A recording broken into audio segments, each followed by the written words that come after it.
بسم الله الرحمن الرحيم. موضوعنا اليوم يتكلم عن سقوط مسرحية التوريث في ملعب المريخ، والتطاول على الأسياد وجرأة ضحايا الاستبداد. أولا، كنت أود أن أبارز فرسانا لكني لم أرهم في تلك الليلة الراقصة على قناة دريم الحالمة باسترجاع عذرية مفقودة فرضها شاب صندي من أحفاد طارق بن زياد، ألا وهو الرائع عنتر زمانه بقلم الفايكي الصغير. ولأن أخلاق الفرسان تستوجب حق رد المعتدي بحق بروح طارق بن زياد وابن باديس وعميروش وسير أخضر وابو مدين، أستحلفكم بالله وبروح هؤلاء الأطهار أن تمنحوا لي مساحة أبارز فيها، وللأسف حشرات بعض القنوات الغير الإعلامية، كما أنني لا أرغب أن أكون شيطانا أخرسا أمام التطاول على قامات بلد الشامخة من شعب ورئيس وشخصيات وتاريخ مفخرة جميع الشعوب الحرة. قال أحد الرقاصين على 1:30 في قناة دريم الحالمة باستعادة عذرية مفقودة أن الشروق نسخة عربية لجريدة معارف الإسرائيلية، ولأنني أعرف شروقي سابق أقول لهذا الحشرة وهو يحس بالألم في مكان أستحي احتراما لكم ولنفسي وللقراء أن أذكره أن معارف التي باركت لكم انتصاركم المؤقت في القاهرة لا نعرفها بقدر ما تعرفون صحفييها الذين يقضون إجازاتهم في شرم الشيخ. لكن دعوني أقول إن تلك القناة وغيرها التي أسقطتها الشروق في مياه النيل أن شروقي سابق سيعري المهازل وما سمي بالحجج وأفككها واحدة من واحدة، وأنا أدخن سيجارا كوبيا والعلم الجزائري الطاهر يرفرف في شرفتي، وستضحكون من بؤس رقصة ندابات الإعلام، وفيها من المواقف المضحكة ما تتقطع له الأحشاء، وفيها من الانحطاط الذي لا يحتمل الصمت، ولسنا نحن بالذي يخشى السراهم. ثانيا، جلسة عزاء نجسة على دريم. أما أنصاف الرجال الذين أحضروا في تلك الليلة ولا أذكر أسماءهم حتى لا ينتقض وضوئي، فقد هزوا الأرداف أكرمكم الله وشتموا رجالنا بكل شجاعة، وهم الذين ارتعدت فرائسهم أمام 3 من الشبان المتحمس للكرة، فأرعبوا وفروا فرار النعاج أمام الأسود وولوا الأدبار. وبعد أن جلسوا في الاستوديوهات المكيفة بكوا بكاء الثكالى حتى خيل لي أن طائرات الصهاينة عادت إلى غزة الأبية لقصف الأطفال والنساء. وفي غمرة الهيجان قال أحد الدهماء منهم وهو لا يتقن الحديث جملة واحدة بلغة القرآن أن الجزائريين كانوا بيدوا فلوسا للسوداني ثم يسلمونه تذكرة كما يقول المصريون، تذكرة وعلم. طب ازاي ما يجمعهمش؟ انا لو اديتني 20 جنيه همسك العالم وادخل اشجع. انتهى كلام سيء الذكر على قناة دريم الحالية. ثالثا، يبيع وطنيته ب20 جنيها.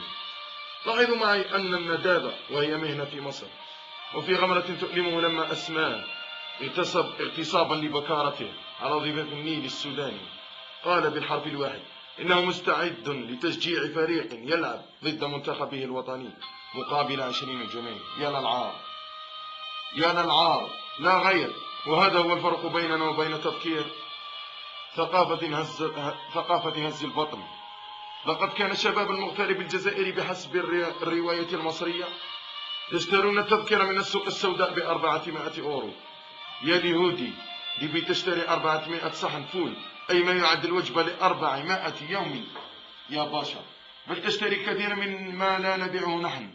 ووالله لو منحت كنوز الدنيا لمناصر من مناصري محاربي الصحراء في 16 من عمره لما شجع غير فريقه، فنحن لا نباع ولا نبيع. حفل لطم في جنازة الغرور. بعدها تحول ذلك المسرحي الوسخ إلى حفلة رطم في جنازة التوريد، وطال اللسان حتى بلغ الأدبار، وصار ينفث كلام رائحته نتن مثل أصحابها. فبعد موقعة أم درمان بقيادة القائد المحنك ربيع سعدان الذي لم يشحت الانتصار البطولي، بدأ المأتم الإعلامي على دريم وأخواتها من قنوات البؤس لتبرير الهزيمة الكروية النكراء، فالغنادرة والشلاببة والدببة يقبلون بالهزيمة من رغيف العيش إلى السكن في المقابر والسطع على القفا، وإعلان يفنى الحرب على أشقائها من قاهرة المعز لدين الله الفاطمي، إلا أن صغار النفوس يرفضونها في الكرة فقط.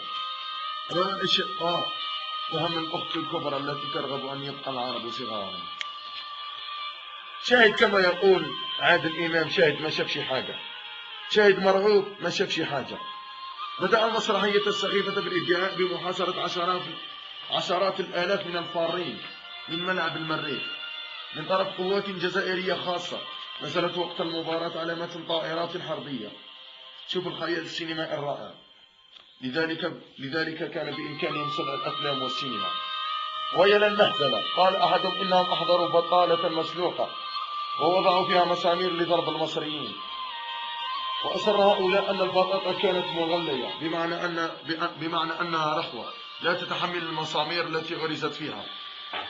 وإذا صدقنا هذا الهذيان المصري، وأقسم بالله العظيم أنه قيل في قناة دريم التي شاهدها الملايين وبثت ليلة السبت، فإن القوات الخاصة الجزائرية طبخت قناطيرا من البطاطا المشرشمة وزرعت فيها المسامير لتضرب المصريين.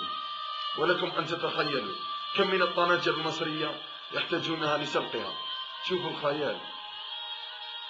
شريط أرجنتيني المناصرين الجزائريين بالسكاكين.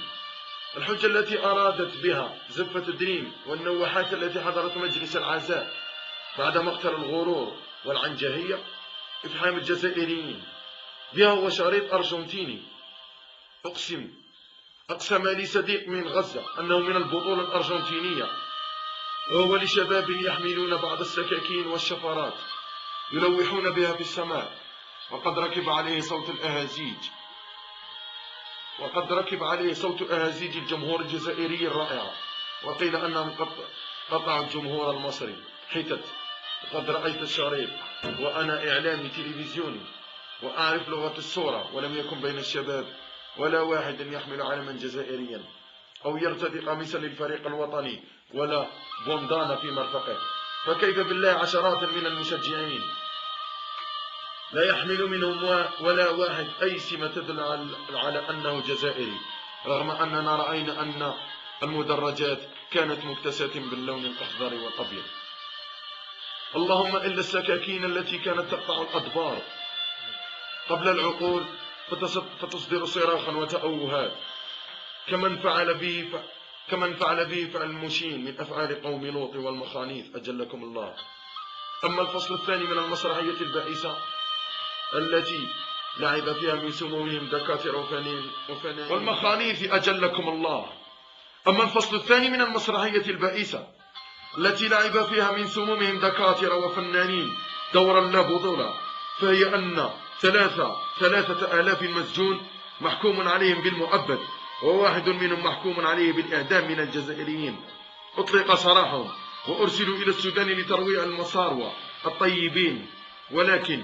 ولكم أن تتخيلوا المهزلة، وكيف لأي دولة في العالم أن تطلق سراح مساجينها المحكوم عليهم بالمؤبد وترسلهم إلى الخارج لتشجيع فريق الكرة، ثم يعودون عبر الطائرة ومنها إلى زنزانات السجن، ولم يفر منهم ولا واحد، حتى ذلك المحكوم عليه بالإعدام الذي عاد فرحانا إلى المقصلة لكي تقطع رقبته وهو يردد 1 2 3 فيفا الجيري، ورفض أن يهرب من حكم الإعدام سباحة عبر النيل إلى قاهرة الحرية.